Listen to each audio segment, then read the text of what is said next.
இப்ப லைஃப்ல எத்தனையோ விஷயங்கள் நம்ம பண்ணிட்டு இருக்கோம்.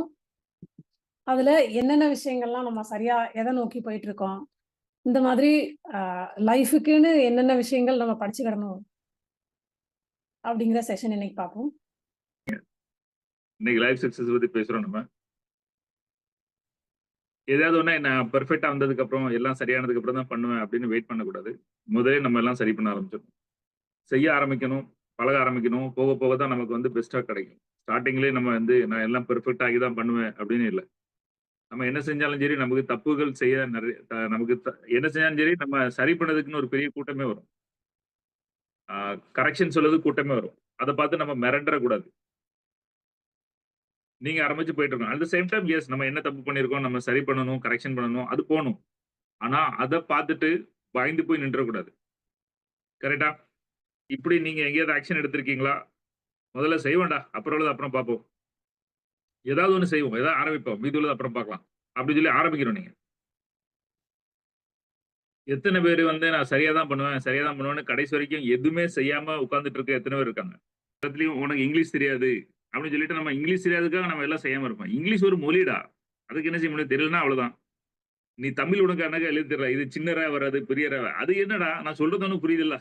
இந்த மாரி எதிர்த்து நிக்க என்னைக்கு உங்களுக்கு தைரியம் இருக்கோ, அன்னைக்கு தான் நம்ம இது செய்ய முடியும். சுத்தி, சுத்தி நம்மள வந்து முட்டாளாக்கி, உனக்கு அது தெரியாது, உனக்கு இங்கிலீஷ் சரியா தெரியாது, உனக்கு கிராமட்டிக்கல் தெரியாது, உனக்கு தமிழ் நல்லா வாக்கியம் எழுத தெரியாது, உனக்கு நல்லா பேச தெரியாது. இப்படி சொல்லி, சொல்லி நம்மள எதுவுமே செய்ய விடாம பண்ணியிருக்காங்க. ஓ! இப்ப நம்ம ரோட் சைட் ப்ராஸ்பெக்டிங் பண்ணோம்.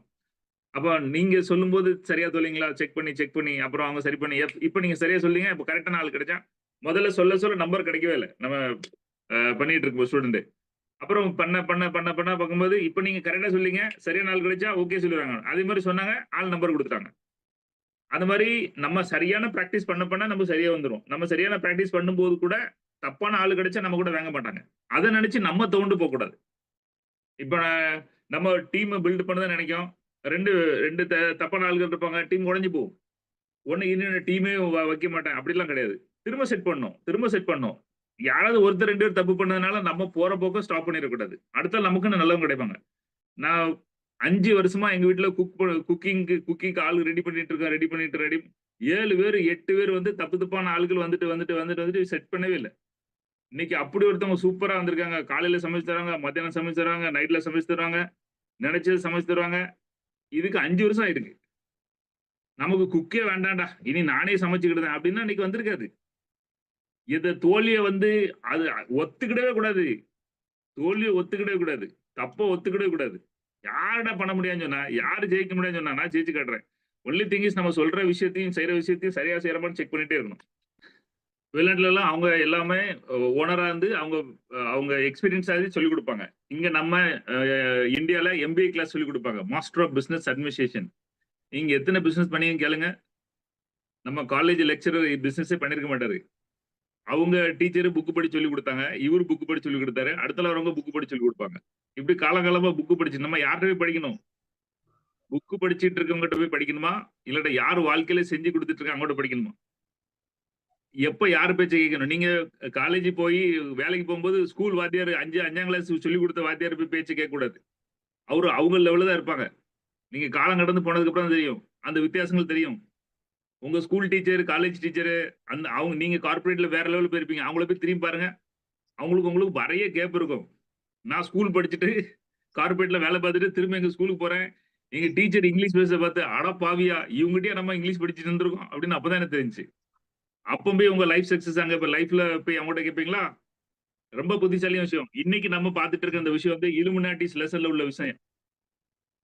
இலுமினாட்டிஸ்ல அவங்க முக்கியமா சொல்லிக் குடுக்குறது, நீ யார் பேச்ச கேட்கணும். 99 பேச்ச கேட்கக்கூடாது. ஒருத்தர் பேச்ச கேட்கணும். அந்த ஒருத்தர் யாருன்னு கண்டுபிடிங்க.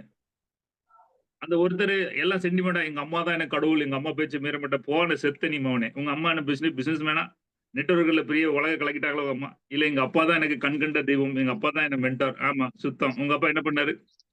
அவரு விவசாயம் பண்ணிட்டு இருக்காரு. நான் தப்பா சொல்ல வரல. ஆனா நீங்க ஏதாவது ஒரு விஷயத்துல மாட்டி சிக்கிறாதீங்க. மேட்ரு வந்து 99 பேச்சு கேட்கக் கூடாது. அதான் மேட்ரு. நான் முதல்ல சொன்னேன் நீங்க ஆரம்பிக்கும்போது எல்லார் பேச்ச கேட்டு, கேட்டு, கேட்டு ஆரம்பிங்க. ஒரு குறிப்பிட்ட தூரம் வந்ததுக்கு அப்புறம் வெயிட் உன் பேச்ச கேட்க முடியாது. அப்படின்னு சொல்ற தைரியம் என்னைக்கு வருதோ, அன்னைக்குதான் உங்களுக்கு ரிஸ்கே இருக்கு, அன்னைக்குதான் உங்க முன்னேற்றம் இருக்கு. யாராவது வந்துட்டாங்க அப்படின்னா அவங்க யார் அட்வைஸ் கரெக்டா இருக்கு தெரியுமா? நீ செய்யி, இப்படி செய்யி, அப்படி செய்யி, பாத்துக்க என்ன செய்யணும்னு இப்படி யாரு சொல்றாங்களோ அவங்க அட்வைஸை நீங்க ஃபாலோ பண்ணலாம். ஏன்னா அவங்க வந்து உங்களுக்கு ஒரு ஒரு சஜஷன் கொடுக்காங்க. நம்ம நெட் மார்க்கெட்ல நம்ம பேசுவோம். யார் நமக்கு வந்து ஒரு கன்சல்டன்ட் மாதிரி நம்மகிட்ட பேசுறாங்களோ அவங்க சஜஷன் கேட்கலாம். நீ இது செய்யி நான் சொல்றேன்ல அப்படின்னு செஞ்சுட்டாங்களோ அவங்க தப்பு. அதே மாதிரி அவங்களோட விஷயத்துல வந்து ரொம்ப ஸ்ட்ராங்கா இருக்காங்கன்னா அவங்க பேச்சு கேட்க கூடாது. 2வது யார பேச்சு கேட்கணும். நீங்க ஹெல்த்த பத்தி ஒரு ஆள்ட்ட கேட்கீங்கன்னா அவங்க ஹெல்த்ல பெஸ்ட்டா இருக்கணும். அப்போ அவங்க அட்வைஸ ஹெல்த்துக்கு மட்டும் கேளுங்க. பிசினஸ்க்கு கேட்றாதீங்க. இப்ப ஹீலர் பாஸ்கர் வந்து இலுமினாட்டிஸ் பத்தி பேசுவாரு. அவரு திடீர்னு உலகத்த பத்தி பேசுவாரு. ஒரு பிரபஞ்சத்த பத்தி பேசுவாரு. ஹீலர் பாஸ்கர் எத சாப்பிட்டா சரியாகும் அத பத்தி சொல்லணும். அவருக்கு ஒரு பெரிய கூட்டமே வந்தோன்னா அவர் என்னனாலும் பேசுவாரு. பிபி சீனிவாசன் யாரு? அவரு அவரு. உடனே நெட்வொர்க் மார்க்கெட்டிங் ஏமாத்து வேலை, அந்த கம்பெனி ஏமாத்து வேலை. உனக்கு நெட்வொர்க் மார்க்கெட்டிங் தெரியுமா உனக்கு? உங்களுக்கு என்ன தெரியும்? நீங்க ஒரு எக்கனாமிக் அனலைஸ்னா அத மட்டும் பேசுங்க. தேவையில்லாத விஷயத்துல தலையிடாதீங்க. மதன் கௌரி 10 நிமிஷம் வீடியோ போடுவானா அத மட்டும் போடு நீ. அது மாதிரி நெட்வொர்க் மார்க்கெட்டிங் தப்புன்னு போடாத. மாட்டு டாக்டர், எவன் டாக்டர் எவனாவது எந்த ஏரியால எவன் இருக்கானோ அவன் மட்டும் போடட்டும். மத்தவங்க பேசக்கூடாது. இப்படி நீங்க தெளிவா இருக்கணும். யார் பேச்சு கேட்கணும், யார் பேச்சு கேட்கக்கூடாது அப்படி தெளிவா இருக்கணும். சோ ஹெல்த் சம்பந்தப்பட்டு இருக்கானா ஹெல்த்துக்குள்ளது மட்டுமே கேட்கணும். வெல்த் சம்பந்தப்பட்டது யாராவது வெல்த்ல பெருசா பண்ணிட்டு இருக்காங்கன்னா வெல்த்துக்குள்ளது மட்டும் கேட்கலாம். கம்பெனி ட்ரைனிங் வாங்க வாங்க வாங்க. சரி கம்பெனி ட்ரைனிங் அட்டன் பண்ணுங்க. கம்பெனி ட்ரைனிங் என்ன சொல்லி கொடுக்காங்க? ட்ரைனிங் நடந்ததுக்கு நமக்கு வேலை நடந்திருக்கா அது செக் பண்ணுங்க. ஏற்காடு வாங்க, அங்க வாங்க, இங்க வாங்க பணம் கொடுத்துட்டே இருக்கும். ஆனா எனக்கு எந்த சேஞ்சஸ் வரல அப்படின்னா சீக்கிரமா கண்ணு முழிப்பு தட்டணும். இது சரிப்பட்டு வரல நான் கொடுத்துட்டே இருக்கேன் ஒன்னும் சரி வரல. அதையும் தாண்டி என்ன சொல்லுவாங்க புக்கு ரீட் பண்ணா என்ன ரீட் பண்ணும்? வெறும் புக்குன்னு டக்குன்னு எடுத்து புக்கை ரீட் பண்ணிடக்கூடாது. புக்கை ரீட் பண்ணிட்டு இவன் யாரு, இவன் பேக்ரவுண்ட் என்ன, இவன் என்ன பண்ணிட்டு இருக்கான், இந்த அந்த ஆத்தர் புக்கு எப்படி எழுதுனா கண்டுபிடிங்க. நீங்க என்ன சொல்லலாம் சார், நீங்க புக்கு ஆட்டோகிராஃபி புக்கு படிக்கும் போது தான் தெரியுது நீங்க வாழ்ந்திருக்கீங்க. அதைத்தான் சொல்லி கொடுக்கீங்க. ஐயோ சரி புக்கு படி சொல்லி கொடுக்கல. யாரு எந்த வாழ்க்கை வாழ்ந்திருக்கா, யாரு எதுல பெஸ்ட் அதை மட்டும் ஃபாலோ பண்ணுங்க. அந்த அந்த ஞானம் தான் நம்மளுக்கு வேணும். Think and grow rich book. நான் நெட் மார்க்கெட்டிங் பண்ண போறேன். என்ன புக் படிக்கீங்க? எங்க கம்பெனில 4 புக் சொன்னாங்க. பேபிலான், அப்புறம் என்னது இந்த ஒரு 4-5 புக் சொல்லுவாங்க. அப்புறம் வந்து think and grow rich book. அப்புறம் சரி அதுல இன்வைட் எப்படி பண்ணி சொல்லி கொடுத்துருக்காங்களா? இல்லையே. எப்படி அப்ஜெக்ஷன் க்ளோஸ் பண்ணி சொல்லி கொடுத்துருக்காங்களா? இல்ல. 4 குவாட்ரண்ட் அதை படிச்சுட்டு உடனே நீங்க 4 குவார்டரும் கொடுங்க சேர்ந்துருவானா? தெரியல யாருக்கும். எந்த புக்கு படிக்கணும், ஏன் படிக்கணும், இது நமக்கு தேவைதானா தேவையில்லையா, எது இம்பார்ட்டன்ஸ் தெரியல. முதல்ல இதை கத்துக்காங்க. யார்கிட்ட படிக்கணும், எதை படிக்கணும், எதை கேட்க கூடாது, யார் சொல்றதை கேட்கணும், யார் சொல்றதை கேட்கணும், அதுதான் ஃபர்ஸ்ட் படிக்கணும். அதுக்கப்புறம் தான் மத்தது. ஏன்னா நம்ம போற டைரக்ஷன் தப்பான டைரக்ஷன் ஆயிரும். அதுக்கப்புறம் எங்க எங்க நம்ம போய் சேர போறோம்? எப்போ பார்த்தாலும் சரி இவன் சொல்றதை கேட்கணுமா, இவன் சொல்றதை கேட்கணுமா, இவன் சொல்றதை கேட்கணுமா. இப்போ நீயா நான்ல ஒரு பொண்ணு பேசுது, நான் வந்து லைஃப் சிங்கிளா வாழணும்னு ஆசைப்படுறேன், எனக்கு எங்கேயும் மாட்டக்கூடாது என்ன. அவனே நீ அப்படி நீ இப்படி அந்த பொண்ணை வந்து அவ்வளவு கேவலமா பண்ணி ட்ரால் பண்ணிருக்கான. அப்ப நினைச்சு பார்த்தா இந்த ட்ரால் பண்ணவன் இருக்காங்களா, இவன் ஒய்ஃபை எப்படி வச்சிருப்பான்? ஒரு பொண்ணுக்கு வந்து எந்த ஃப்ரீடம் கொடுக்காத ஒருத்த வந்து அவன் பொண்ணை எப்படி வச்சிருப்பான்? இவன் பெண் குழந்தைய இவன் எப்படி வளர்ப்பான்? இவனை சுத்தி இருக்க பெண் ஃப்ரெண்ட்ஸ் இருக்காங்களா, அவங்க எப்படி பார்ப்பான்? இவன் எவ்வளவு கேவலமா பார்ப்பான்ல. அப்ப இப்ப இவன் அந்த ட்ராலை நான் பார்க்கணுமா? அந்த வீடியோ நான் பார்க்கணுமா? இந்த வீடியோ எனக்கு தேவையா? இல்ல. உங்க வாழ்க்கையில நீங்க எங்க போயிட்டு இருக்கீங்களோ அந்த டைரக்ஷன்ல எனக்கு தேவைதானா? இது எனக்கு தேவை இல்லையா? எனக்கு எதெல்லாம் வேண்டாம். என் யூடியூப்ல எனக்கு என் புக்ஸ் படிக்கிறது முன்னேற்றம் தவிர எதுவுமே காட்டாது. இன்னைக்கு எவன் படம் ரிலீஸ், எவன் முன்னேறிருக்கான், எவன் முன்னாடி எவன் கூட்டு போனா அந்த கதையில எனக்கு காட்டவே காட்டாது. கொல்ல எதுவுமே காட்டாது எனக்கு. ஏன்னா அவனுக்கு தெரியும் இதை காட்டாதான் பாப்பான் அப்படின்னு. நீங்க அந்த மாதிரி எது எனக்கு வேணும், எது எனக்கு வேண்டாம் அப்படின்னு முடிவு பண்ணி பார்த்துட்டு இருக்கீங்களா? நாட் இன்ட்ரெஸ்டட் போட்டுட்டே இருங்க. எனக்கு காட்டாத நீ நான் பார்க்க மாட்டேன் மோனே. இதுதான் வாழ்க்கையில தெரியற ஃபர்ஸ்ட் விஷயம். லைஃப் சக்சஸ்க்கு ஏதாவது ஒரு விஷயம் இல்ல, இந்த மாதிரி நூத்துக்கணக்கான விஷயம் இருக்கு. ஒண்ணு நம்ம லைஃப்ல கொண்டு வர நம்ம தெளிவு படுத்துக்கிட்டே இருப்போம். நமக்கு யாராவது ஒருத்தர் சொல்லிட்டு ஒரு தடவை தப்பு நடந்து போச்சுன்னா உடனே அவங்க பேச்ச நான் எப்பவுமே கேட்க மாட்டேங்கிறது தப்பு. அந்த விஷயத்துல அவங்க சொன்னது தப்பு. ஓகே, அடுத்த ஒரு விஷயம் அதையும் அனலைஸ் பண்ணலாம்.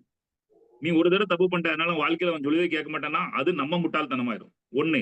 ரெண்டாவது நம்மள சார்னு கூப்பிடுதாங்க, மேடம்னு கூப்பிடுதாங்க. என்ன எல்லாரும் சார்னு கூப்பிடுவாங்க, மேடம் கூப்பிடுவாங்க. யார் கூப்பிடுதான்னு முக்கியம். உன்னை சாருன்னு கூப்பிடுறது எவ்வளவு பெரிய ஆளு. உன்னை சாருன்னு கூப்பிடுறது ஹைகோர்ட் ஜட்ஜி. உன்னை சாருன்னு கூப்பிடுறது ஒரு எம்பிபிஎஸ் டாக்டர். உன்னை சாருன்னு கூப்பிடுறது சமுதாயத்துல ஒரு பெரிய ஆளு. அவரு உன்னை சாருன்னு கூப்பிடுதாரா? அப்ப நீ உண்மையான சார். 2 சின்ன பிள்ளைகளும் 2 லேபர்ஸ் தப்பா நினைக்காதீங்க. அந்த மாதிரி இல்லாதவங்க ஒருத்தன் சார், மேடம் இனி சார் மேடம் கூப்பிடுவாங்க தெரியுமா? ஆமா. உன்னை கூப்பிடுறது யாரு? அதை செக் பண்ணிருக்கீங்களா? அடுத்தால படம் நல்லா இருக்கு. படம் நல்லா இருக்குன்னு சொல்லனா எவன்? அவனுக்கு என்ன மாதிரி படம் பிடிக்கும்? அவனுக்கு யாரை பிடிக்கும் பிடிக்காது? அவன் லெவல் என்ன? அவன் ஸ்டாண்டர்ட் என்ன? பாத்தீங்களா? அவன் படம் நல்லா இருக்குன்னு நீங்க பாப்பீங்களா? அவன் படம் நல்லா இல்லம்பா. அவன் ஸ்டாண்டர்டுக்கு படம் நல்லா இருக்காது. இது வரைக்கும் நம்ம சொல்றதை மட்டும் கேட்டிருக்கோம். ஆனா எவன் சொல்றான்னு கேட்டிருக்கீங்களா? எவன் சொல்றதை கேட்கணும். ஈவன் இந்த படத்தை பார்க்கறது கூட. இன்னைக்கு எம்எம்ஜியோட லெசன்லாம் எவ்வளவு பெரிய சீரியஸ்னு சொல்லி 6:45க்கு எல்லாரும் கேமரா ஆன் பண்ணிட்டு உட்கார்ந்துருப்பாங்க. அது யாருக்கு? எம்எம்ஜி தான் உயிர், எம்எம்ஜி தான் குலதெய்வம், எம்எம்ஜி ஒட்டும் கேப்பேன் அப்படின்னு சொன்னவங்களுக்கு. அன்னைக்கு லேட்டா 20 நிமிஷம் 15 நிமிஷம் நல்லா தூங்கி எழுந்துச்சு மூஞ்சி கழிட்டு வந்து 7:30க்கு ஜாயின் பண்ணது அது வேற கதை. இதுல இருந்து அப்ப உங்க லிஸ்ட்ல எம்எம்ஜி இல்லைன்னு அர்த்தம். எவ்வளவு இம்பார்ட்டன்ஸ் கொடுக்கீங்க, எப்ப இம்பார்ட்டன்ஸ் கொடுக்கீங்க, எதை யாருக்கு இம்பார்ட்டன்ஸ் கொடுக்கீங்க, அது முக்கியம். நீங்க யாருக்கு மெயின் இம்பார்ட்டன்ஸ் கொடுங்க, அவங்கள விட்டுட்டீங்க அப்படின்னா அவங்க உங்களை விட்டுருவாங்க. போச்சா? எந்த கஸ்டமர் உங்களுக்கு சூப்பரான பிசினஸ் தருவாங்க, ரவும் போலும் அவங்களை பார்க்கணுமா வேண்டாமா? விட்டுட்டீங்கன்னா முடிஞ்சு போச்சுக்காது. எந்த மென்டார் உங்களுக்கு சொல்லி தருவாங்க, கடவுளே போய் காலை பிடிச்சிட்டு விட்டுறே விடாதீங்க, சொல்லி தர தலைவரே பிடிச்சிருங்க, விட்டீங்கன்னா முடிஞ்சு போச்சுக்காத. யார்கிட்ட என்ன படிக்கணுமோ அவ்வளவு சீரியஸா இறங்கி படிங்க. எந்த புக் படிக்கணும், எவ்வளவு தூரம் படிக்கணும், எத்தனை தடவை படிக்கணும், எந்த புக்கு ஒரு தடவை படிக்கணும், எந்த புக்கு என் தலைமாட்டில் வச்சு கடவுள் மாதிரி கும்பிட்டு படிக்கணும். எம்எம்ஜி புக் எல்லாம் சாமி பக்கத்துல இருக்கு. ஏன்? இதுதான் பணம் கொண்டு வரும், இதுதான் என் வாழ்க்கையை மாத்தும், என் குடும்பம் எல்லாம் மாத்தும். பிளான் பண்ணுங்க. என்னது? எந்த வீடியோஸ் நான் பார்க்கணும், எந்த வீடியோஸை பார்த்து நான் நோட்ஸ் எடுக்கணும், நோட்ஸ் எடுத்து எடுத்து படிச்சு என் வாழ்க்கையை மாத்தணும். எந்த வீடியோஸ் நான் சும்மா பார்த்துட்டு போகணும். முடிவு பண்ணுங்க. எந்த ஒரு புக்கு, எந்த ஒரு விஷயம், அந்த ஒரு விஷயம் மத்தது சைடுல, அந்த ஒரு விஷயம் மத்தது சைடுல, இது செக் பண்ணும். இதெல்லாம் படிக்க தான் நம்மளோட மெயின் விஷயத்துல இருந்து கேட்கும். யாருக்கு வருது? எனக்கு அவங்கள ரொம்ப பிடிக்கும், அவங்க ரொம்ப அழகா இருப்பாங்க, ரொம்ப அழகா பேசுவாங்க, அவங்க பேச்சு கேட்கணுமா? இல்ல யாரு இன்டெலிஜென்ட், யாரு எந்த அறிவு இருக்கு, யாருக்கு இதை பத்தின பயங்கர பக்குவம் இருக்கு, அவங்க பேச்சு கேட்கணுமா? என் பணத்தை கொண்டு எங்க அம்மாட்ட கொடுக்கணுமா, நான் வச்சுக்கணுமா? கேள்வி. பணத்தை வச்சு அம்மாட்ட கொடுங்க. எப்போ? உங்க பணத்தெல்லாம் சேமிச்சு உங்க பணத்தை பெருசாக்கிக்கிட்டு சேவிங்ஸ், எம்எம்ஜில வெல்த் கிரியேஷன் படிச்சு பணத்தை உங்களுக்கு உருவாக்கிட்டு இருக்காங்களா, அந்த அம்மாட்ட கொடுங்க. பணத்தை சேமிச்சு ஃபியூச்சருக்கு டெவலப் பண்ணிட்டு இருக்காங்களா, அந்த ஒய்ஃப் கொடுங்க, அந்த ஹஸ்பண்ட் கொடுங்க. ஆனா போனதெல்லாம் காலி ஆகிட்டே இருக்கு. ஆனா என் பொண்டாட்டி பேச்சை கேட்பேன்னா போச்சு உங்க வாழ்க்கை அவ்வளவுதான். என் புருஷன் பேச்சை கேட்பேன்னா வாழ்க்கை முடிஞ்சு போச்சு. உங்களை யாரு டெவலப் பண்ணுதா, யார் என்ன செஞ்சிட்டு இருக்கா, அந்த வித்தியாசங்கள் உங்களை பார்க்க தெரியணும். அவங்க லைஃப் அதுதான் ஃபர்ஸ்ட் தெரிஞ்சுக்க வேண்டிய விஷயம். பார்க்கலாம், எப்ப பார்க்கலாம் அப்படின்னா பணம் கெழுத்து இருக்கு. அப்போ வந்து ஹாப்பினஸ், சந்தோஷம், நாங்க வந்து ஃபேமிலி கூட டைம் ஸ்பெண்ட் பண்ணோம், அப்போ பாருங்க. இப்ப நமக்கு பொழப்ப என்ன, நம்ம கடன் இருக்கு, அது இருக்கு, பிரச்சனை இருக்கு, அதுல ஃபோக்கஸ் பண்ணலாம்.